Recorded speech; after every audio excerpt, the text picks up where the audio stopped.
Hello everyone, welcome to efforts.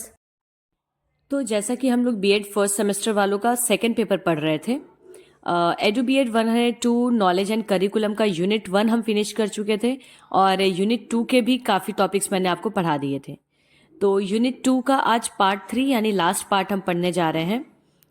इस video से पहले पार्ट 1 में हमने वेदांता पढ़ा था और पार्ट 2 में बुद्धिज्म, और आज का जो वीडियो है वो है पार्ट 3, जिसमें कि हम पढ़ने जा रहे हैं इस्लामिक ट्रेडिशन और इंटीग्रल ह्यूमैनिज्म। इंटीग्रल ह्यूमैनिज्म काफ़ी ज़्यादा इंपॉर्टेंट टॉपिक है क्योंकि इसे दीनदयाल उपाध्याय जी ने दिया था। तो ऑब्वियसली डीडीयू से पढ़ने वाले बच्चों के लिए ये टॉपिक और ज़्यादा इंपॉर्टेंट हो जाता है। तो चलिए अब हम वीडियो को स्टार्ट करते हैं बिना टाइम वेस्ट किए।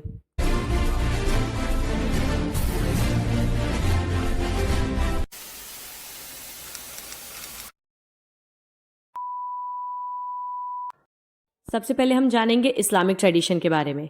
इंट्रोडक्शन टू इस्लामिक ट्रेडिशन यानी इस्लामी परंपरा का परिचय।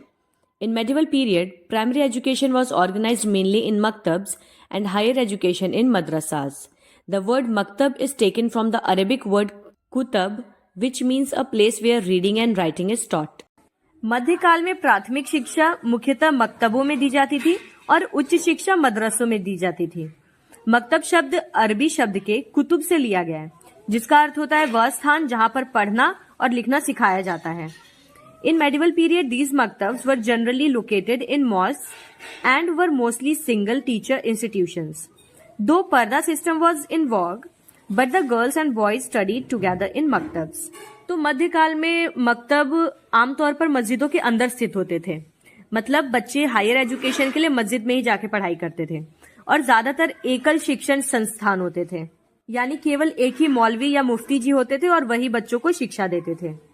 हाँ, मेडिवल टाइम में पर्दा प्रथा बहुत प्रचलित थी, लेकिन तब भी लड़कियों को और लड़कों को साथ में ही मकतबों में पढ़ाया जाता था।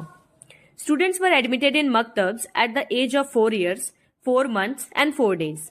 At the time of admission, बिस्मिल्लाह खानी सेरेमनी वॉज solemnized. ओके, तो वैदिक में क्या था? उपनयन संस्कार। बुद्धिज्म में क्या था? पबज्जा संस्कार। और इस्लामिक में क्या है? बिस्मिल्लाह खानी। ये सब एडमिशन के लिए होने वाली सेरेमनीज हैं। The student was presented before the teacher in new clothes.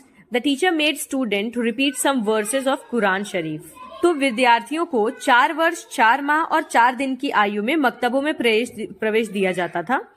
प्रवेश के समय बिस्मिल्लाह खानी की रस्म अदा की जाती थी। विद्यार्थी को नए वस्त्र पहनाकर अध्यापक के सामने प्रस्तुत किया जाता था और शिक्षक या मौलवी छात्र से कुछ कुरान शरीफ की आयतों को दोहरवाते थे। The word madrasa is taken from Arabic word dars which means to deliver or convey speech. Generally the institutions where teaching was carried out by lecture method were designated as madrasas. Madrasa शब्द अरबी शब्द दारस से लिया गया है, जिसका अर्थ है भाषण देना या संप्रेषित करना। तो आमतौर पर जिन संस्थानों में व्याख्यान पद्धति द्वारा शिक्षण दिया जाता था, मतलब लेक्चर मेथड से पढ़ाया जाता था, उन्हें मदरसा कहा जाता था। अब देखते हैं कैरेक्टरिस्टिक्स ऑफ इस्लामिक एजुकेशन। इस्लामी शिक्षा की विशेषताएं क्या हैं?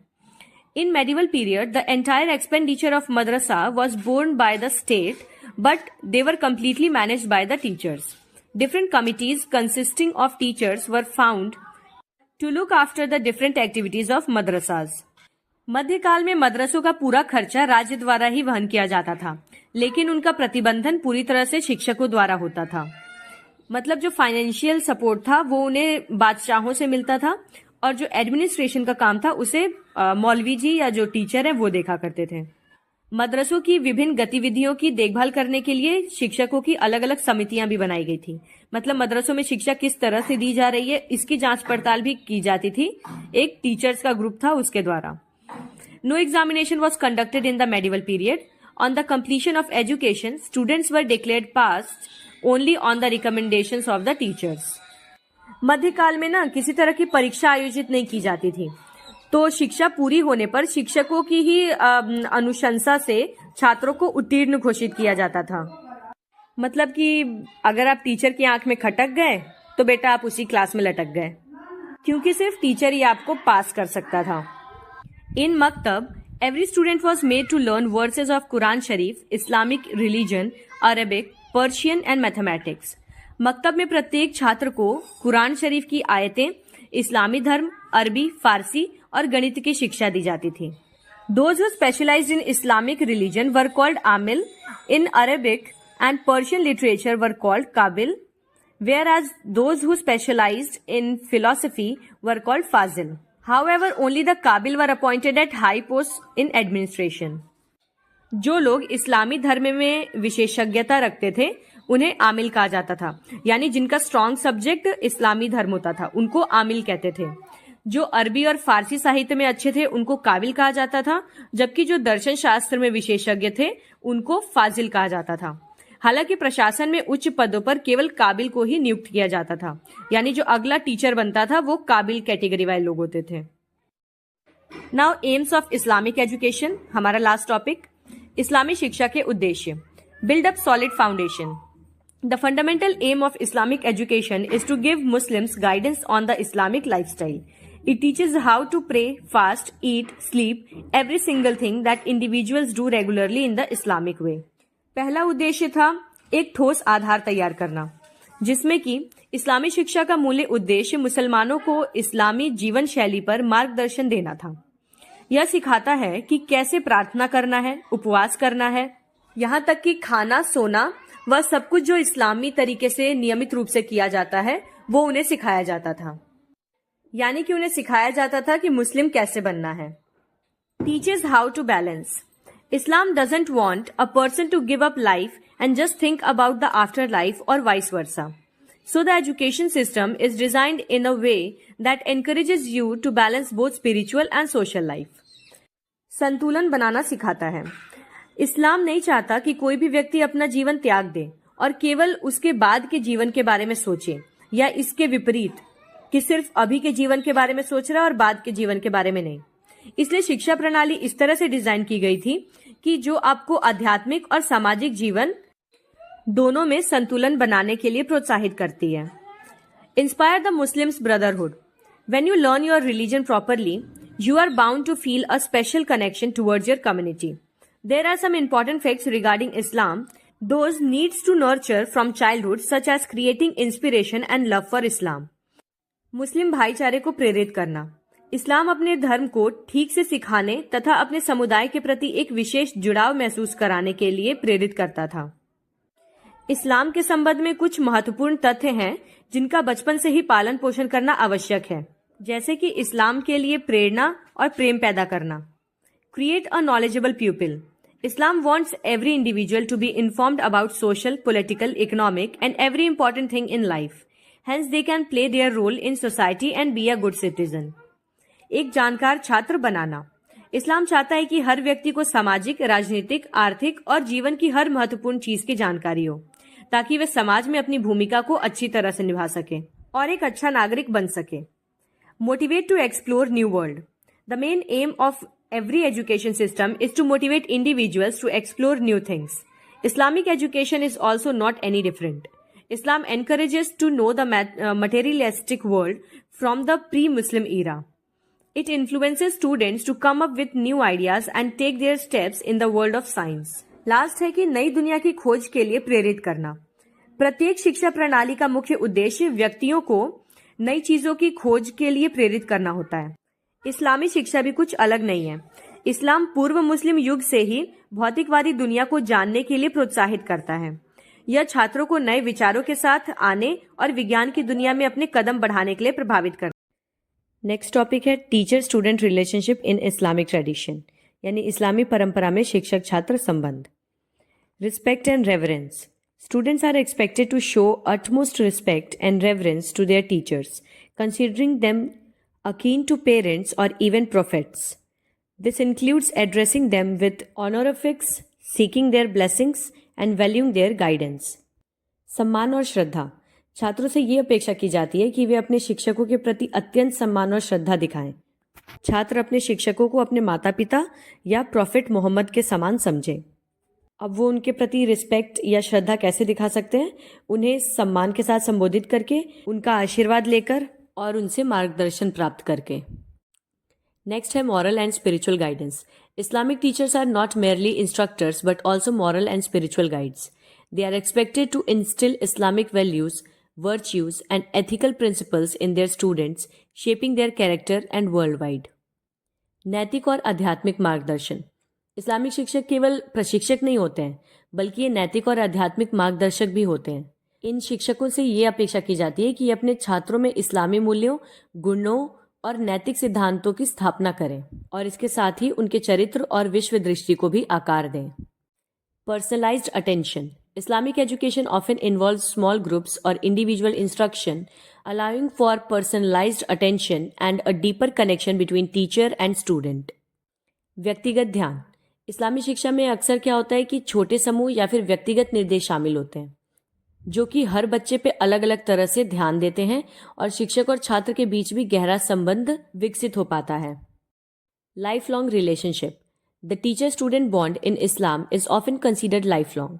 Students are encouraged to maintain contact with their teachers, seek their advice, and show gratitude for their guidance even after completing their studies.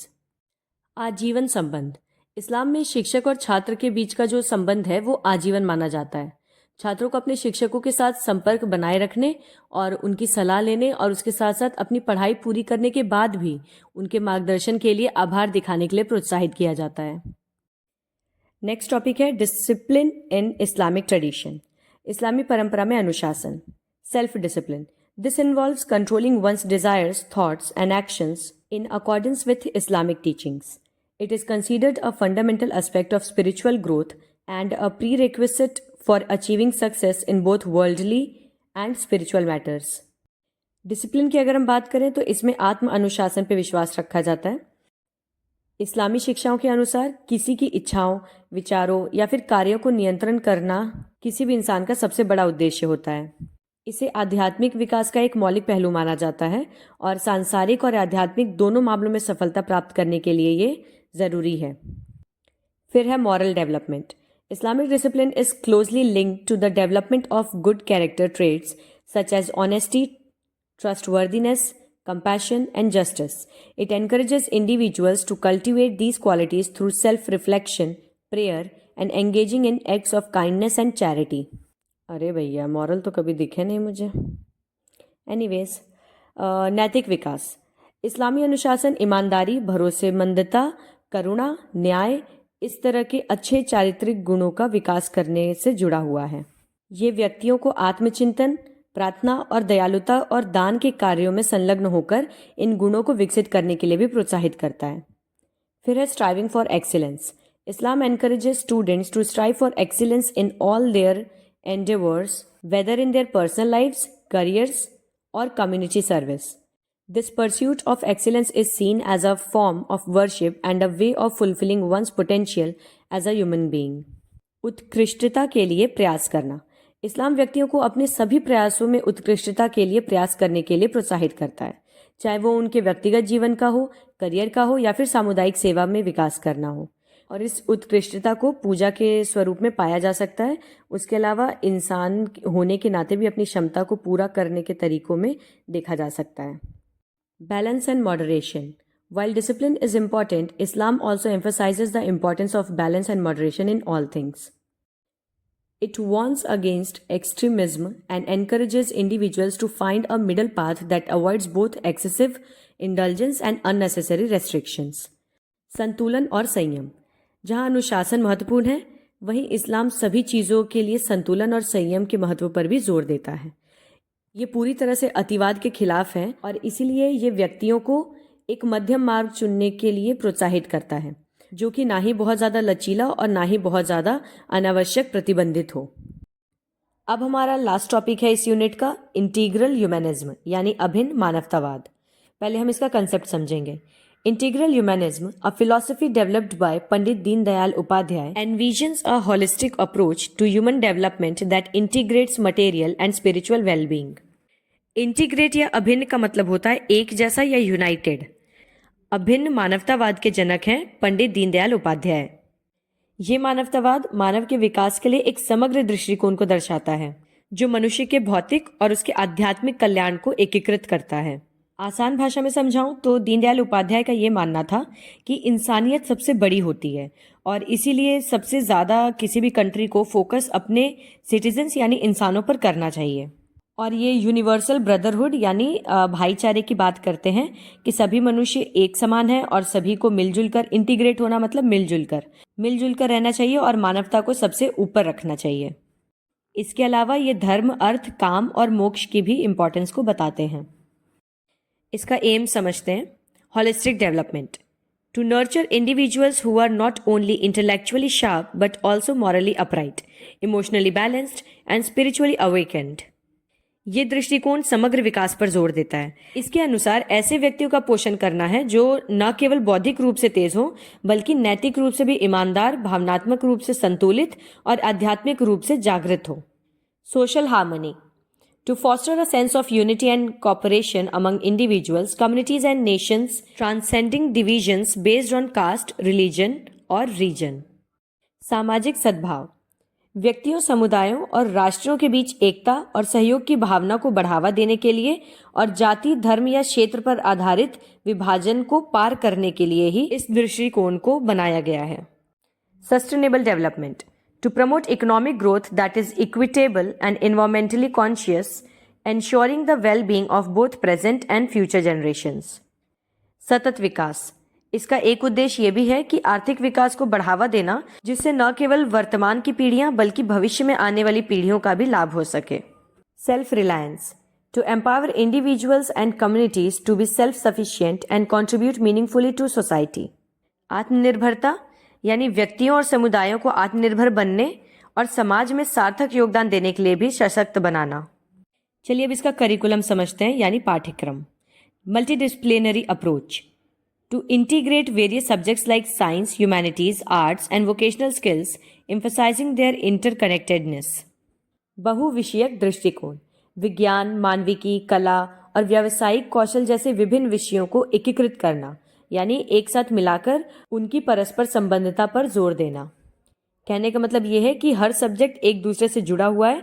एक सब्जेक्ट में पढ़ा गया कंसेप्ट अगले में काम आता है और अगले का तीसरे में काम आता है। Indian heritage to incorporate traditional Indian knowledge systems, values and wisdom alongside modern scientific advancements. भारतीय विरासत आधुनिक वैज्ञानिक प्रगति के साथ साथ दीनदयाल उपाध्याय जी का मानना था कि पारंपरिक भारतीय ज्ञान प्रणालियों, मूल्यों और ज्ञान को भी शामिल करना आवश्यक है। यानी वो वेस्टर्नाइजेशन को भी सपोर्ट करते थे बट उसके साथ साथ कल्चर को भी साथ में लेकर चलने की बात करते थे। Experiential learning to provide opportunities for practical learning through activities like field trips, community service and skill based training. अनुभवात्मक शिक्षा क्षेत्र यात्राओं, सामुदायिक सेवा या फिर कौशल आधारित प्रशिक्षण जैसी गतिविधियों के माध्यम से व्यवहारिक सीखने के अवसर भी प्रदान करना। Focus on values to inculcate moral and ethical values such as honesty, compassion and social responsibility. मूल्यों पर ध्यान यानी इसमें ईमानदारी, करुणा, सामाजिक जिम्मेदारी, इस तरह की नैतिक और मूल्यों को भी विकसित किया जाता है। नेक्स्ट है मेथड्स यानी तरीके। Teacher centric approach While recognizing the importance of student-centered learning, integral humanism emphasizes the role of a knowledgeable and inspiring teacher as a guide and mentor. ये दृष्टिकोण शिक्षक केंद्रित है और यही रीज़न है कि आज के ज़माने में इसकी इतनी ज़्यादा इंपॉर्टेंस देखने को नहीं मिलती है। छात्र केंद्रित शिक्षा के महत्व को पहचानते हुए एकात्म मानवतावाद यानी इंटीग्रल ह्यूमैनिज्म ये एक मार्गदर्शक और संरक्षक के रूप में एक जानकार और प्रेरक शिक्षक की भूमिका पर जोर देता है। यानी बच्चों को स्टूडेंट सेंटर्ड होने के साथ साथ टीचर का भी रिस्पॉन्सिबल होना काफ़ी ज़्यादा ज़रूरी है। तो ये बच्चों से ज़्यादा टीचर की रिस्पॉन्सिबिलिटी पे फोकस करता है। Interactive learning to encourage active participation and critical thinking through discussions, debates and group projects. इसमें इंटरैक्टिव लर्निंग पे जोर दिया जाता है, जैसे कि चर्चा, बहस या समूह परियोजनाओं के माध्यम से सक्रिय भागीदारी और महत्वपूर्ण सोच को प्रोत्साहित करने के लिए भी ये आवश्यक है। Emphasis on practical skills to equip students with the necessary skills to contribute to society and lead fulfilling lives. व्यवहारिक कौशल पर जोर ये छात्रों को समाज में योगदान करने और जीवन को पूरा करने के लिए मतलब जीवन को पूरी तरह से जीने के लिए आवश्यक कौशल भी बच्चों को सिखाता है। Use of technology to leverage technology as a tool for learning and knowledge dissemination while ensuring it is used responsibly.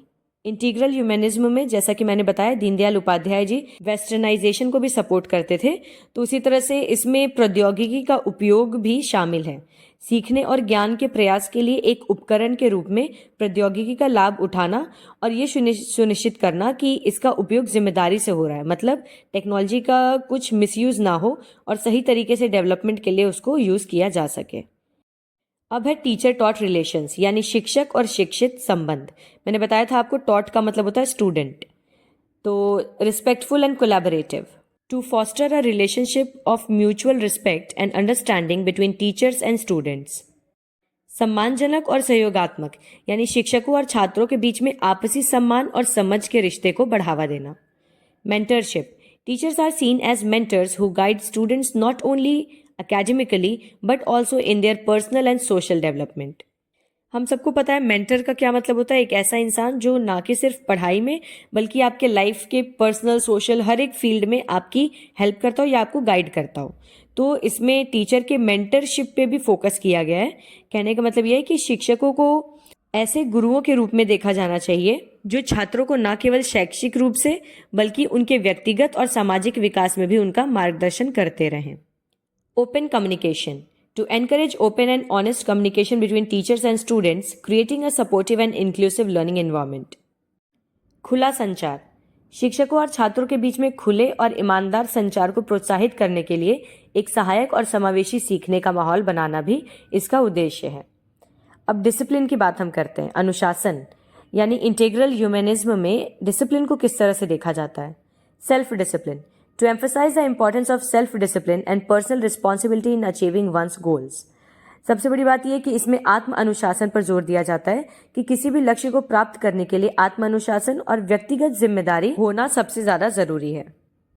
Positive reinforcement, to encourage positive behaviour through appreciation and recognition of achievements. सकारात्मक सुदृढ़ीकरण, उपलब्धियों की प्रशंसा और मान्यता के माध्यम से सकारात्मक व्यवहार को प्रोत्साहित करने के लिए भी इसमें कहा जाता है। यानी कि अगर बच्चा कोई अच्छा काम कर रहा है तो उसको आप सराहिए, उसको पॉजिटिव एटीट्यूड दीजिए जिससे कि वो मोटिवेट हो। Constructive feedback, to provide constructive feedback to students to help them learn and grow. रचनात्मक प्रतिक्रिया, यानी छात्रों को सीखने के लिए और ज़्यादा बढ़ने में मदद करने के लिए उन्हें रचनात्मक प्रतिक्रियाएं देते रहना चाहिए। Avoiding punitive measures, to discourage the use of harsh punishments and instead focus on understanding the root cause of misbehavior and providing appropriate guidance। दंडात्मक उपायों से बचना, कहने का मतलब ये है कि कठोर दंड के उपयोग से हमेशा बचना चाहिए। इसके बजाय ये समझने और जानने की कोशिश करनी चाहिए कि बच्चे ने अगर इस तरह का दुर्व्यवहार किया है तो उसका मूल कारण क्या है, आखिर वो इस तरह का बिहेवियर क्यों शो कर रहा है, और फिर उसे उचित मार्गदर्शन प्रदान करना चाहिए। चलिए अब लास्ट में हम कंक्लूजन देख लेते हैं, निष्कर्ष। In essence, integral humanism seeks to create an educational system that nurtures well-rounded individuals who are not only academically accomplished but also morally upright, socially responsible, and spiritually enlightened. It aims to empower individuals to contribute meaningfully to society while living in harmony with nature and upholding the values of Indian heritage। संक्षेप में कहा जाए तो अभिन्न मानवतावाद एक शैक्षिक प्रणाली बनाने का प्रयास करता है जो अच्छी तरह से या संपूर्ण रूप से विद्वान बच्चों का पोषण करता है, जो कि न केवल एकेडमिक में यानी अकादमिक रूप से निपुण हो बल्कि नैतिक रूप से भी ईमानदार हो, सामाजिक रूप से जिम्मेदार हो और आध्यात्मिक रूप से प्रबुद्ध भी हो। इसका उद्देश्य व्यक्तियों को प्रकृति के साथ सद्भाव में रहते हुए और भारतीय विरासत के मूल्यों को बनाए रखते हुए समाज में सार्थक योगदान देने के लिए सशक्त बनाना है। So that is it for this video. जल्दी मिलूंगी आपसे अगले वीडियो में। टिल देन जितने भी वीडियोस मैंने अपलोड किए उन्हें अच्छे से देखिए और समझिए और नोट्स बनाते चलिए। Bye bye.